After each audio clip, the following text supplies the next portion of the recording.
ओम श्री साईराम.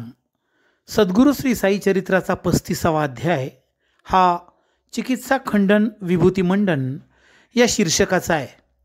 या अध्यायाच्या सुरुवातीला ग्रंथकार हेमाडपंत म्हणतात, अभिमान हा अध्यात्मातील एक मोठा अडथळा आहे. अभिमान हा खरं तर फार मोठं एक विघ्न आहे.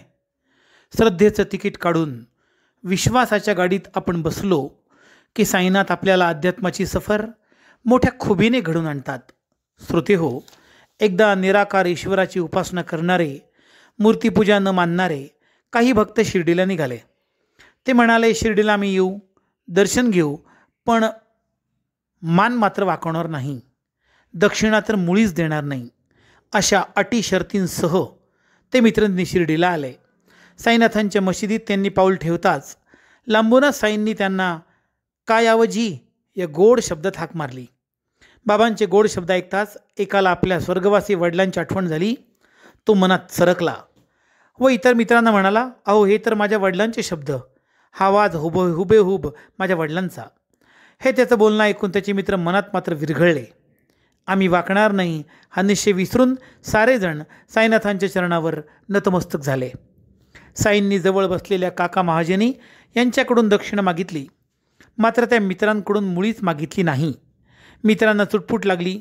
ते काकांना म्हणाले, बाबा तुमच्याकडूनच दक्षिणा मागतात, आम्हाला मुळीच नाही. काका म्हणाले, तुम्ही हे साईनाथांना विचारा ना. यावर एका मित्राने बाबांना विचारले, दक्षिणा देऊ? बाबा म्हणाले, तुझ्या मनात दक्षिणा देण्याची इच्छा नव्हती ना, म्हणून मी नाही मागितली. तुला द्यायची असेल तर दे, माझा आग्रह मुळीच नाही. साईंच्या उत्तराने सर्व मित्र अवाक झाले, ओसळले. त्यांनी मोठ्या विनयाने बाबांना दक्षिणा दिली. मित्रांनी साईंना निघण्यासाठी आज्ञा मागितली. बाबांनी आज्ञा दिली देखील.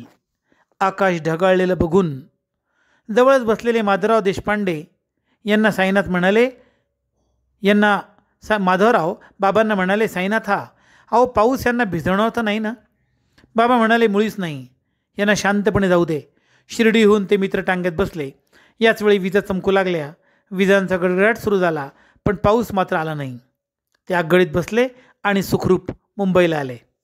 साईंचं एक वैशिष्ट्य असं होतं, त्यांनी संशय मनात असलेल्यांना योगायोगाने का होईना शिर्डीला आणलेच.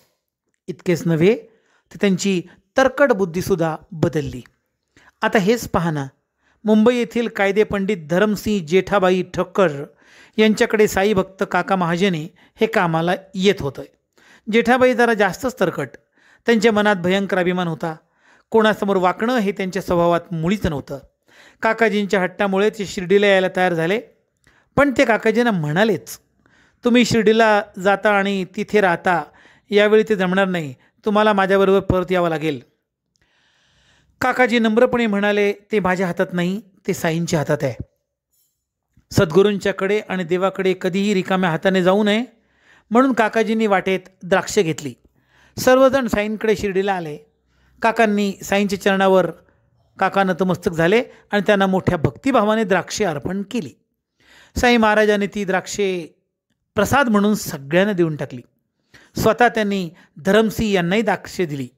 नेमकी शेठ धरमसिंह यांना बी असलेलं द्राक्ष आवडत नव्हतं, म्हणून त्यांनी साईंनी दिलेली द्राक्षे तशीच हातात ठेवली. बाबा त्यांना म्हणाले, खाऊन टाक. शेठजी अवघडले. त्यांचा नाईलाज झाला. त्यांनी द्राक्षे तोंडात घातली आणि त्यांना मोठं नवल वाटलं, कारण साईंनी त्यांना दिलेल्या द्राक्षात बी नव्हतं. शेठ धरमसिंह यांनी इतरांकडे चौकशी केली. त्यांना मात्र बी असलेलं द्राक्ष मिळालं होतं. शेठजी मनात चमकले. दुपारी सर्वजण बाबांकडे बसलेले असताना साईंनी सर्वांना एक गोष्ट सांगितली. एक अस्थिर स्वभावाचा माणूस होता. घरी त्याच्या खाण्यापिण्याची चंगळ होती. त्याला फक्त उपाधी मिरवायला आवडायची. त्याच्या मनाला शांतता नव्हती. त्याची अवस्था बघून मी म्हणालो, उगाच का भटकतोस? हे मोठेपणाचं ओझं ठेव की आता. शेठजी धरमसिंह यांना ही आपलीच गोष्ट बाबा सांगत आहे हे समजलं. हे तर माझ्याच मनाचे आणि स्वभावाचं वर्णन. साईनाथांना कसं समजलं? यांचं त्याला मोठं नवल वाटलं. साईंनी काका महाजनी यांच्याकडे दक्षिणा रुपये 15 मागितली. काकांनी दिली. बाबा म्हणाले, अरे मी फुकटचं कोणाकडून काही घेत नाही. माझा फकीर ज्याच्याकडे बोट दाखवतो त्याच्याचकडे मी दक्षिणा मागतो. आम्ही एक पट घेतो आणि 10 पट परत देखील देतो. बाबांचं बोलणं ऐकल्यावर शेठ धरमसिंह मनात वरमले. तिने आपणहून साईनाथांना दक्षिणा दिली. इथे त्यांना समजले, आपण तर इथे येणार नव्हतो, पण मी आलो. आपण तर नमस्कार करणार नव्हतो, पण मी केला. इथे तर मी वाकणार नव्हतो, पण मी वाकलो. मी तर दक्षिणा मुळीच देणार नव्हतो, पण मी दिली. आपल्या स्वभावात साईंनी घडून आणलेला हा बदल त्यांना सश्रद्ध करून गेला. श्रोते हो, वांद्रे शहरात एक गृहस्थ होता. त्याला शांतपणे झोप न येण्याची समस्या होती. अनेक औषधोपचार झाले. व्हायचं काय की त्याचे गेलेले वडील रोज त्यांच्या स्वप्नात यायचे आणि त्याला प्रचंड बोलून जायचे. त्याने साई महाराजांची उदी नित्य आपल्या उशाशी ठेवली, मस्तकी लावली, साईनाथांचे नामस्मरण ठेवलं. झालं असं त्याचा हा त्रास जो गेला तो कायमचा. श्रोते हो, नामस्मरण मनाला उभारी देतं, आत्मबळ वाढवतं. एक मात्र नक्की, श्रद्धेशिवाय फळ नाही. अध्यात्मात तर्क, कुतर्क, संशय यांचं मुळी कामच नाही. श्रोते हो, गेल्या 100 वर्षापासून बाबांची धुनी अखंड प्रज्वलित आहे.